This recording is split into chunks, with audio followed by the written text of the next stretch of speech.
Hello বন্ধুরা, সবাই কেমন আছো? নিশ্চয়ই খুব ভালো। আমরাও ভালো আছি। ফিরে এলাম আর একটা নতুন ভ্লগ নিয়ে। আগামীকাল শিখার বাড়িতে আরেকটি অনুষ্ঠান, ওর আরেক পর্ব স্বাদ। সেখানে হবে বাঙালি সমাগম, বেশ অনেকজনই আসবেন। তাই অনেকেই কিছু না কিছু আইটেম বানিয়ে নিয়ে আসছে, কারণ শিখার পক্ষে তো করা সম্ভব নয়। আর দেবাশিসদা করবে, কিন্তু একা দেবাশিসদার উপর চাপ পড়ে যাবে। তাই সবাই কিছু না কিছু আইটেম দায়িত্ব নিয়ে নিয়েছে। আর আমার উপর দায়িত্ব এসে পড়েছে ফুলকপি বানানোর। আগামীকাল মোটামুটি 25-30 জন মতো আসবে, তাই আমি এখন বানিয়ে নিচ্ছি ফুলকপি। এটি একদম অন্য রকম করে আজকে বানানো, কখনো তোমাদের সঙ্গে শেয়ার করব এই রেসিপিটি। এখন রাত 12:30 বেজে গেছে, শুক্রবার। আমি বানিয়ে ফেললাম ফুলকপি, কারণ কালকে সকাল সকাল যাওয়া, সকালবেলা অত টাইম নাও হতে পারে। সকালবেলা এই যে রেডি হয়ে নিয়েছি, পরেছি কলকাতা থেকে পাওয়া একটি ঢাকাই জামদানি, এবং আদি আর দেবব্রত ওখান থেকেই কেনা দুটি লিনেনের শার্ট পরেছে। চলে এসেছি শিখার বাড়িতে। কি সুন্দর এই জায়গাটা সাজিয়েছে দেখো, ওরা দুজনে মিলে সাজিয়েছে। দেবাশিসদা এই মিষ্টি বাচ্চার ছবিটি এঁকেছে, আর এই ফুলগুলো কিন্তু নিজেরা হাতে তৈরি করেছে কাগজ দিয়ে। কি অপূর্ব যে সাজিয়েছে। আর এই যে শিখা রানী খুব সুন্দর সেজেছে, মিষ্টি লাগছে। অনেক লোকজন চলে এসেছে, আমাদের সমস্ত চেনা পরিচিত দিদিরা। এখন সবাই মিলে, অনেক দিন বাদে দেখা হয়েছে, তাই সবাই আড্ডায় ব্যস্ত।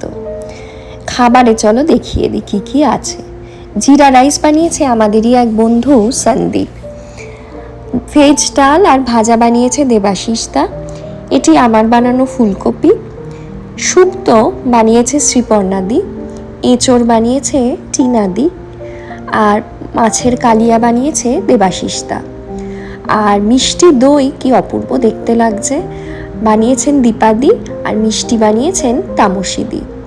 খেতে কিন্তু একদম দোকানের মতো হয়েছিল। এখন শিখাকে সাজিয়ে দেবার ব্যবস্থা হচ্ছে। আর এদিকে শ্রীপর্ণাদি কি সুন্দর করে মিষ্টি দইটা কাটছে, একদম কেক কাটার মতো করে আস্তে আস্তে সুন্দর করে কেটে নিচ্ছে। সবার মধ্যে থাকলে যা হয়, আড্ডা, গল্প, হাসি, মজা, এইগুলো দিয়েই আমাদের দিনটা বেশ সুন্দর করে কেটে গেছে। এখন শিখাকে সবকিছু একে একে সাজিয়ে দেবার পালা।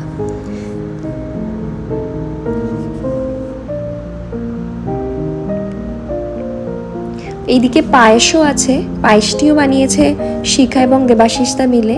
আর এইদিকে রয়েছে স্যালাড।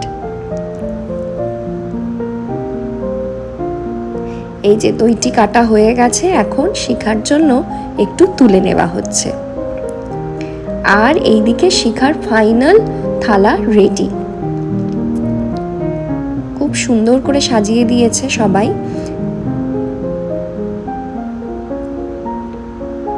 মাছ, ফুলকপি, এঁচড়, ডাল, শুক্তো, ভাজা, জিরা রাইস, এদিকে দই, মিষ্টি, পায়েসটি আলাদা করে দেওয়া হচ্ছে। এই যে এখানে ওকে সাজিয়ে দেওয়া হচ্ছে। আর আদিকে দেখো, আদি ওদিকে বেশ তককে তককে আছে, যদি কিছু আইটেম নিয়ে নেওয়া যায় ওখান থেকে। এত হাতের কাছে জিনিস পেয়েছে। এখানে সবাই গল্প করছে, শিখা একটু দিচ্ছে আদিকে তার মধ্যে থেকেই খেতে। আর এখন খাবার আগে গুরুজনেরা শিখাকে আশীর্বাদ করে নিচ্ছেন।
শিখা এবার একটু শান্তিতে খেয়ে নিক, বেচারির অনেকক্ষণ খিদে পেয়েছিল, খিদে চেপেই ছিল। এখন একটু খাবার খেয়ে নিকো, আর বাকিরাও একে একে সবাই নিয়ে নিচ্ছে খাবার।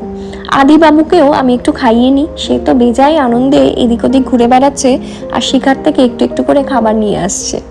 সে এখন মাসিমণির কাছে আদর খাচ্ছে, আর আমরাও খাবার খেয়ে নিয়ে সবাই মিলে একসঙ্গে বেশ আড্ডা দিলাম। সাতটি তো একটি অনুষ্ঠান বটেই, কিন্তু এই সবাই মিলে একত্রিত হয়ে এই বাঙালি সমাবেশ আমেরিকায় কিন্তু এটি ভীষণ দামি। তাই এই দামি মুহূর্তগুলো আমরা বেশ আনন্দ করে উপভোগ করে নিলাম। আর শিখাকে জানালাম আগামী দিনগুলোর জন্য অনেক অভিনন্দন এবং শুভেচ্ছা। গত 14ই জুন আমি এর আগের ভিডিওতেও বলেছিলাম শিখা একটি খুব মিষ্টি ফুটফুটে মেয়ের জন্ম দিয়েছে, তার নাম রেখেছে রাই। পরে কখনো রাইকে দেখাবো। আপাতত তোমরা সবাই ভালো থেকো, সঙ্গে থেকো এবং দেখতে থেকো আমেরিকা না বাঙালিয়ানা।